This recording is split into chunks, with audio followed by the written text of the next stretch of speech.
Thank you so much. With that, let's bring in former FBI Special Agent and former Navy SEAL, Jonathan Gilliam. Jonathan, good morning to you. So you saw that picture of the president holding the classified document inside the White House. That photo was taken in 2013. What do you think about that? Is that appropriate? Is that careless behavior by the president? What's going on there? Well, first of all, the two sound bites he had from the Democrats, a SCIF is not a Washington insider term. A SCIF is a secret compartmentalized room where you can handle these types of documents. And by and large, I don't know any SCIFs that have windows, and they don't allow the press inside of them. So any handling of classified information in an area where it can be viewed by others is going to be an improper handling of that information. And so we see in this picture evidence of what later is a pattern of mishandling this classified information. And the other Democrat, the soundbite that you played, when he says that these things just happen, well, we don't elect people to just kind of willy-nilly handle classified information. They're elected to represent us. They swear an oath to the Constitution, and they should be handling this information the same way that any other general employee of the federal government is going to be required to handle it and will be punished if they do not handle it correctly.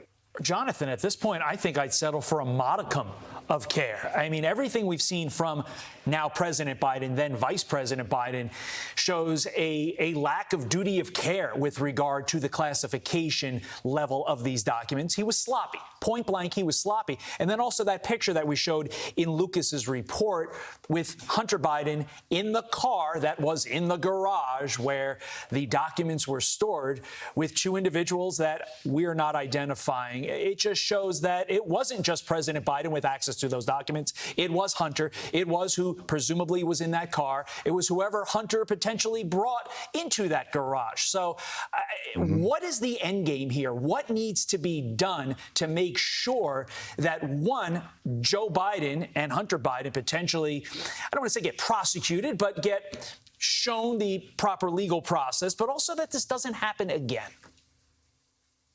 Well, first of all, I believe they should be investigated for prosecution. I think anyone that is given the responsibility of proper handling of classified information that can reveal sources and methods and cause national security issues to this nation, they should be held to the same standard. I don't care if they're politicians. And Todd, I'll tell you, this is not a first. I will say that Trump, he had these documents in Mar-a-Lago. I have no idea what was on those documents. But these two aren't the first presidents, or Joe Biden when he was vice president, to actually do these things. Politicians get away with things all the time that injure the national security of this country, and it's time that we hold them to the same standard, because what we're seeing now with all of these cases is that justice is a two-tiered system that ignores or looks away from these individuals who do the same things that people get put in jail for that are in a lower rank in the federal government, and that's wrong. That we all need to be held to the same standard. Jonathan, switching gears here to that story out of Massachusetts. Brian Walsh was formally charged with murder yesterday in the disappearance of his wife, Ana, and the DA provided more information on the Google searches that started on December 27th. Brian Googled, what's the best date to divorce for a man?